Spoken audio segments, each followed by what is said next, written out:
Sobat Maestro, sesaat lagi kita akan mendengarkan program acara Renungan Hari Sabat bersama Advent Vision Media Ministry yang dibawakan oleh pendeta. Selamat mendengarkan. Yesus mau datang segera. Selamat pagi dan selamat Sabat saudara-saudara yang dikasihi oleh Tuhan. Salam sejahtera buat seluruh pendengar Maestro yang kami sangat kasihi. Pagi hari ini saya rindu bersama-sama dengan saudara sekalian untuk merenungkan kembali firman Tuhan yang pada pagi hari ini kita akan merenungkan sebuah judul Hari Kemenangan. Dan sebelumnya mari saudara kita akan berdoa. Bapa yang bertahta dalam kerajaan sorga, kami mohon bimbingan dan tuntunan Roh Kudus ketika kami akan belajar firman Tuhan, membaca, mendengar, dan merenungkan firman-Mu, sehingga kami boleh diteguhkan di dalam iman. Dalam nama Yesus Kristus kami berdoa. Amin. Saudara-saudara yang dikasihi Tuhan, sebagaimana biasa memang kita mempelajari kitab Wahyu, tapi pada Sabat ini kita akan secara khusus belajar tentang topik Hari Kemenangan terkait dengan tetangga kita yang pada beberapa hari yang akan datang akan merayakan sebuah hari yang disebut dengan Hari Kemenangan. Dan tentu juga kerinduan kita juga, saudara dan saya rindu menjadi orang-orang yang mengalami kemenangan. Dan khususnya dalam masa pandemi ini, kita sudah melewati waktu yang cukup luar biasa sepanjang 2 tahun lamanya kira-kira. Kita sudah melewati banyak kesulitan-kesulitan dan kita rindu bahwa pada tahun ini sudah mulai mengadakan kegiatan-kegiatan seyogyanya, dan itulah kerinduan kita, kemenangan kita. Namun saudaraku sekalian, mari kita lihat konteks pengajaran firman Tuhan, apa yang diajarkan oleh Alkitab, apa yang diajarkan oleh kitab Injil, dan apa yang diberikan oleh Yesus Kristus yang diteladankan kepada kita. Mari saudaraku sekalian kita belajar dari Matius pasal yang keempat, cerita yang sangat menarik, yaitu Yesus Kristus pada waktu di dunia ini menghadapi satu ujian atau yang disebut dengan pencobaan di padang gurun. Menarik sekali saudaraku sekalian, karena dalam peristiwa itu Yesus Kristus menghadapi 3 tahapan ujian atau pencobaan. Mari kita baca. Maka Yesus dibawa oleh Roh ke padang gurun untuk dicobai iblis. Dan setelah berpuasa 40 hari dan 40 malam, akhirnya laparlah Yesus. Lalu datanglah si pencoba itu dan berkata kepadanya, "Jika engkau anak Allah, perintahkanlah supaya batu-batu ini menjadi roti." Saudara-saudaraku yang terkasih, sahabat-sahabat kita sudah berpuasa selama 30 hari kira-kira, ya. Dan ini adalah hanya sekedar tentu untuk membandingkan apa yang dinyatakan atau diceritakan dalam Alkitab, bahwa ada peristiwa berpuasa yang mirip dengan itu, tetapi ada perbedaannya tentunya, ya. Tetapi ini tentu ada sebuah teladan buat kita, bahwa menghadapi situasi-situasi yang sulit, kita membutuhkan satu kekuatan dari Tuhan, ya. Tidak mengharapkan kekuatan yang hanya datang dari diri kita sebagai manusia. Kita mengharapkan kekuatan dari Allah. Apa yang terjadi dalam peristiwa ini, bahwa Yesus Kristus baru saja berpuasa 40 hari 40 malam, dan setelah itu datang pencobaan untuk situasi yang pas dengan masalah yang dihadapi, ya. Yesus sedang lapar dan tantangannya adalah supaya Yesus membuat batu-batu itu menjadi roti, dan itu bukanlah sesuatu yang sulit, apalagi Yesus menyadari bahwa dirinya adalah anak Allah. Dirinya adalah anak yang dipersiapkan, ya. Anak yang adalah firman Allah yang telah menjelma menjadi manusia. Di dalam dirinya ada kuasa sebagai manusia, tetapi saat yang sama dia adalah Allah yang dibungkus oleh kemanusiaan. Dan saat yang sama dalam kemanusiaannya dia memiliki kelemahan sebagai manusia. Salah satunya adalah lapar. Namun dia mengandalkan kuasa Allah. Itu sebabnya jawaban Yesus Ayat 4, ada tertulis manusia hidup bukan dari roti saja, tetapi dari setiap firman yang keluar dari mulut Allah. Inilah satu bukti bahwa Yesus mengandalkan kuasa keilahian. Firman Allah lah andalannya. Demikian juga yang kedua, ya. Tantangan yang kedua atau ujian yang kedua ini memberi sebuah tantangan juga. Jika engkau anak Allah, kata iblis, jatuhkanlah dirimu ke bawah, sebab ada tertulis mengenai engkau, ia akan memerintahkan malaikat-malaikatnya dan mereka akan menatang engkau di atas tangannya supaya kakimu jangan terantuk kepada batu.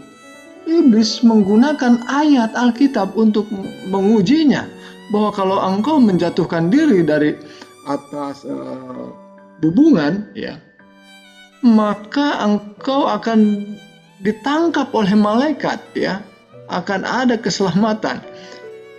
Karena ada ayatnya, ada malaikat-malaikat yang akan diperintahkan untuk menatang engkau. Saudaraku sekalian, jikalau saja Yesus salah-salah menjawab atau bahkan mungkin tidak mampu untuk memberikan jawaban yang tepat, maka agak kesulitan untuk memenangkan ujian ini. Maka Yesus menggunakan ayat firman Tuhan untuk menjawabnya. Jangan engkau mencobai Tuhan Allahmu, ada tertulis pula seperti itu, kata Yesus. Jadi saudaraku sekalian, pengajaran firman Tuhan haruslah menjadi sebuah dasar untuk menjawab setiap ujian dan pencobaan. Dan Yesus sudah membuktikannya sebagai pribadi, anak Allah yang hidup itu, dia menggunakan ayat firman Tuhan. Sebagai manusia, dia mengajarkan pada kita, pribadi manusia itu harus bergantung kepada firman Allah. Dan yang ketiga, tantangannya berikutnya lagi. Datanglah iblis kembali, membawanya ke atas gunung yang sangat tinggi, ayat 8, memperlihatkan kepada semua kerajaan dunia dengan kemegahannya. Dan dia berkata, semua itu akan kuberikan kepadamu jika engkau sujud menyembah aku. Wow. Dia merasa bahwa memang selama ini oleh kekuasaan dosa, ya, yang merasuki dunia ini oleh karena kehadiran iblis ini, dia mengklaim itu miliknya dan itu akan diserahkan kepada Yesus kalau engkau sujud menyembah aku. Tapi kembali firman Tuhanlah yang digunakan oleh Yesus. Maka berkatalah Yesus, enyahlah iblis, sebab ada tertulis, engkau harus menyembah Tuhan Allahmu dan hanya kepada Dia sajalah engkau berbakti. Lalu iblis meninggalkan dia dan lihatlah malaikat-malaikat datang melayani Yesus. Saudaraku sekalian, sebagaimana tema yang saya ingin bagikan pada pagi ini adalah kemenangan. Kemenangan ada pada pihak Kristus. Kemenangan sudah dialami dan diberikan kepada kita teladan yang dilakukan oleh Yesus. Dia menang menghadapi pencobaan. Pencobaan yang pertama adalah pencobaan yang harusnya menjadi pencobaan yang dianggap paling ringan sesungguhnya. Apa? Kenapa saya menyebutkan itu sesuatu yang ringan? Ini masalah selera, masalah fisik saja, ya. Tapi itu pun begitu berat sebetulnya apa yang dialami oleh Yesus, karena Yesus sedang lapar 40 hari 40 lamanya. Saudaraku sekalian, mungkin kalau 2 hari 3 hari saya pernah berpuasa seperti itu tanpa buka puasa, ya, 2 hari 3 hari. Oh, luar biasa lapar sekali. Hari keempat dan hari kelima saya mulai makan makanan yang lebih ringan, lebih lembut, dan kemudian setelah itu baru makan, dan itu lapar sekali, saudaraku sekalian. Nah, ini 40 hari 40 malam. Jadi ini adalah sebuah teladan buat kita bagaimana kita harus mengendalikan selera. Dan banyak di antara kita, orang-orang Kristen yang mengaku pengikut Kristus, seringkali jatuh dalam pencobaan karena tidak mampu mengendalikan seleranya, bahkan mengendalikan laparnya. Kalau sudah 1 hari mungkin tidak makan, atau mungkin jam makan sudah lewat, bahkan sering menjadi marah karena makanan tidak ada di meja. Nah, ini persoalannya, saudaraku sekalian. Untuk hal-hal yang ringan saja, untuk satu tahapan yang pertama ini, tahapan yang paling bawah ini, masalah fisik dan masalah selera ini, kebutuhan badan ini, kita tidak mampu mengendalikan dan kita kalah. Saudaraku sekalian, saya ingin mengajak seperti Yesus yang sudah memberikan teladannya buat kita diajak untuk mari kita untuk mengalami kemenangan. Dan saudaraku sekalian, jangan pernah kita memikirkan atau membayangkan, memimpikan kita bisa mengalami kemenangan oleh karena kita sementara ini boleh kalah dulu. Tidak. Kita harus mengalami kemenangan demi kemenangan. Dan jangan tunda kemenangan itu. Nanti juga bisa menang. Tidak pernah, saudaraku sekalian. Sekali kita kalah, sangat mungkin kita mengalami kekalahan yang kedua. Dan ketika itu terjadi, makin lama kita merasa tidak mungkin untuk mengalami kemenangan. Nah, jadi saudaraku sekalian, pelajaran ini sangat berharga buat kita. Pertama, kendalikan selera, kendalikan kebutuhan-kebutuhan fisik ini sehingga tidak mengganggu pertumbuhan iman kita. Masuk kepada yang kedua, tahapan yang kedua ini, Yesus menghadapi tantangan ujian seperti sebuah ujian mental. Ya. Kalau saudaraku sekalian, Yesus jatuh di atas bebungan bait suci dan kemudian ada banyak orang melihat mujizat terjadi, dan itu adalah sebuah tempat yang paling tinggi dan paling ramai, saudaraku sekalian. Kenapa saya katakan tunjukkan ini paling ramai? Artinya kalau Yesus bisa tunjukkan di tempat itu mujizat yang begitu dahsyat, dia jatuh dari bebungan dan tidak mati, ada banyak orang lihat, wah hebat sekali, Yesus adalah hebat, nabi yang hebat, nabi yang besar. Nah, saudaraku sekalian, di mana saudaraku sekalian kehebatan, kesuksesan yang pernah saudara alami? Mungkin kita lebih pintar, lebih baik, menjadi juara satu, ya, dalam bisnis, dalam pendidikan, dan lain sebagainya. Dan kita ingin eksis, dilihat orang, dipandang orang. Ya, kalau mungkin kita punya media sosial yang terbaik, yang banyak pengunjungnya, kita lihat keberhasilannya, wah luar biasa. Ini adalah pencobaan. Hati-hati dengan popularitas, karena ini adalah sebuah persoalan. Ini adalah sebuah tantangan dan ujian yang harus kita lewati dengan kemenangan. Apa kata Yesus? Ada pula tertulis, jangan engkau mencobai Tuhan Allah. Dan yang ketiga tentu ada tantangan yang secara terang-terangan. Seolah-olah banyak orang Kristen merasa menang dalam hal ini karena tantangannya begitu jelas. Tidak menyembah setan, tidak menyembah kuasa kegelapan. Mungkin benar tidak menyembah. Ya, tetapi bila mana kita mendahulukan sesuatu melebihi dari kebutuhan pertumbuhan iman kita, maka itu sudah merupakan berhala kita. Dan begitu banyak berhala-berhala yang ada di sekitar kita yang membuat kita terhalang untuk berdoa, ya, terhalang untuk memberikan persembahan kepada Tuhan, memberikan pujian dan ibadah kita pada Tuhan karena halangan-halangan tadi, hobi, tontonan dan lain sebagainya.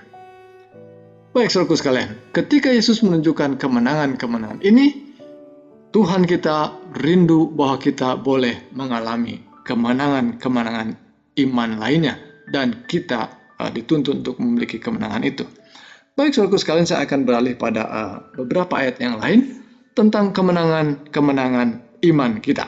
Dalam 1 Korintus pasal 15 ayat yang pertama dikatakan, dan sekarang saudara-saudara, aku mau mengingatkan kamu kepada Injil yang aku beritakan kepadamu dan kamu terima, dan yang di dalamnya kamu teguh berdiri. Oleh Injil itu kamu diselamatkan, asal kamu teguh berpegang padanya, seperti yang telah kuberitakan kepadamu, kecuali kalau kamu telah sia-sia saja menjadi percaya. Sebab yang sangat penting telah kusampaikan kepadamu, yaitu apa yang telah kuterima sendiri, ialah bahwa Kristus telah mati karena dosa-dosa kita, sesuai dengan kitab suci. Saudaraku sekalian, mengapa saya membawa kita untuk membaca, merenungkan, lompat dari Matius tadi kepada 1 Korintus pasal yang ke-15 ini? Karena dalam 1 Korintus pasal yang ke-15 ini ada satu penjelasan tentang hidup yang berkemenangan, ya. Dan kata-kata kemenangan diulang berulang kali, dan dimulai dengan menunjukkan bahwa perikop ini berbicara tentang Injil yang mana diawali dengan kemenangan Yesus mati dan dibangkitkan, dan itulah kemenangan yang sesungguhnya. Ada kematian Kristus dan ada kebangkitan Kristus, dan itulah tonggak dan juga dasar daripada kemenangan dunia ini, kemenangan saudara dan saya. Maka dalam ayat yang ke-51 dikatakan demikian. Sesungguhnya aku menyatakan kepadamu suatu rahasia, kita tidak akan mati semuanya, tetapi kita semuanya akan diubah dalam sekejap mata, pada waktu bunyi nafiri yang terakhir. Sebab nafiri akan berbunyi dan orang-orang mati akan dibangkitkan dalam keadaan yang tidak dapat binasa, dan kita semua akan diubah. Karena yang dapat binasa ini harus mengenakan yang tidak dapat binasa, dan yang dapat mati ini harus mengenakan yang tidak dapat mati. Dan sesudah yang dapat binasa ini mengenakan yang tidak dapat binasa, dan yang dapat mati ini mengenakan yang tidak dapat mati, maka akan genaplah firman Tuhan yang tertulis, maut telah ditelan dalam kemenangan. Hai maut, di manakah kemenanganmu? Hai maut, di manakah sengatmu? Sengat maut ialah dosa, dan kuasa dosa ialah hukum Taurat.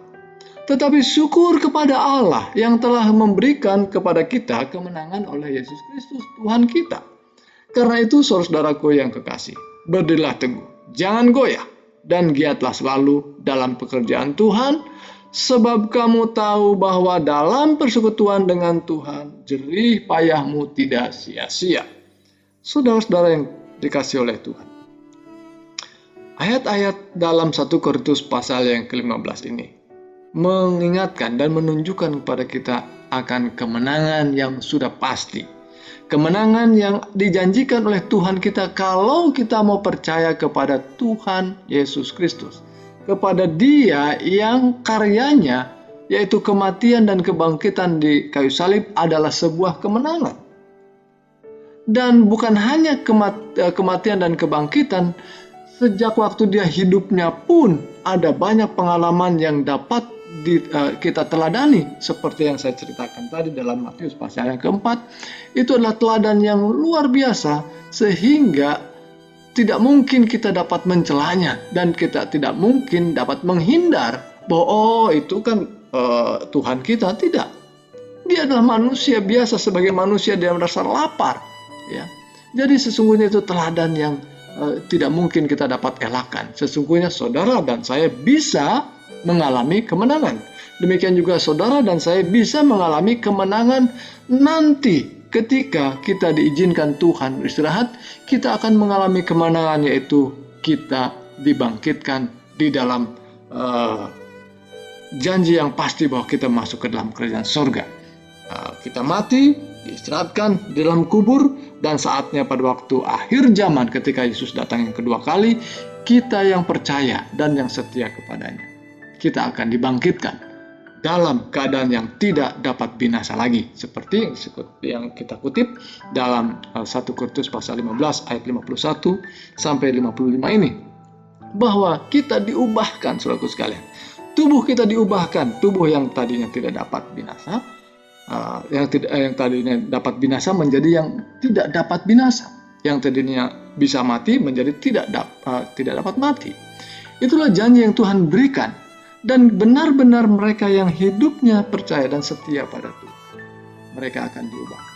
Namun saudaraku sekalian, seringkali kita berpikir bahwa ketika kita percaya kepada Tuhan, benar-benar Tuhan sedang melakukan mujizat kepada kita untuk diubahkan dalam tabiat kita. Itu adalah kuasa Tuhan, benar saudaraku sekalian. Tetapi jangan tunggu. Jangan tunggu nanti ke waktu Yesus datang yang kedua kali akan mengubahkan kita. Karena tabiat kita itu bukan diubahkan nanti. Karena yang nanti diubahkan adalah tubuh kita, tubuh jasmani ini. Yang kita harus mendapat perubahannya sekarang ini adalah tabiat kita. Oleh kasih karunia Kristus dan kebenaran firman Tuhan, kita dituntun oleh pertolongan Roh Kudus untuk kita berubah setiap hari, setiap saat, semakin lama semakin berkenan kepada Tuhan. Semakin memuliakan Tuhan, semakin membawa keharuman nama Tuhan. Saudaraku sekalian, pekabaran firman Tuhan pada pagi hari ini saya ingin coba merangkumkan pembicaraan renungan kita pada pagi ini. Yang pertama adalah Tuhan sudah tunjukkan teladan yang indah bagaimana kita beroleh kemenangan. Dan yang kedua adalah jaminan kemenangan itu sudah kita dapatkan oleh karena kematian dan kebangkitan Kristus adalah kemenangan kita. Dan saat yang sama yang ketiga adalah saudara dan saya mendapat jaminan bahwa ketika saudara dan saya diizinkan Tuhan mengalami kematian, kebangkitan adalah jaminannya, yaitu bangkit dalam tubuh yang baka yang tidak dapat mati. Tuhan Yesus kiranya memberkati dan meneguhkan kita dalam iman sehingga kita beroleh kekuatan menghadapi situasi-situasi sulit pada zaman ini. Tuhan Yesus memberkati kita. Mari saudaraku sekalian, kita akan berdoa. Bapa kami yang bertahta dalam kerajaan sorga yang mulia, kami bersyukur untuk firman Tuhan yang kami dapatkan pada pagi hari ini. Biarlah firman Tuhan yang kami peroleh dapat tertanam dalam hati dan pikiran kami, dan kami dikuatkan, diteguhkan, dan kami tidak lalai sehingga kami tidak jatuh dan dikalahkan. Biarlah kami boleh mendapat kemenangan demi kemenangan iman, sehingga kami boleh disiapkan selalu untuk pertemuan yang indah dengan Tuhan ketika Tuhan datang kedua kali. Ya Bapa, mohon berkat untuk saudara kami yang saat ini dalam keadaan lemah iman dan sedang sakit. Jamahan tangan Tuhan kiranya memberikan kekuatan dan kepulihan. Buat sahabat-sahabat kami yang saat ini sedang berpuasa, yang sedang melakukan ujian-ujian dalam hidup mereka, biarlah mereka juga dikuatkan dan mereka boleh melihat terang Tuhan, kebenaran Tuhan. Inilah doa kami Bapa, kami mohon berkat dan kami ucap syukur dalam nama Yesus Kristus, Juru Selamat kami yang ajaib. Amin.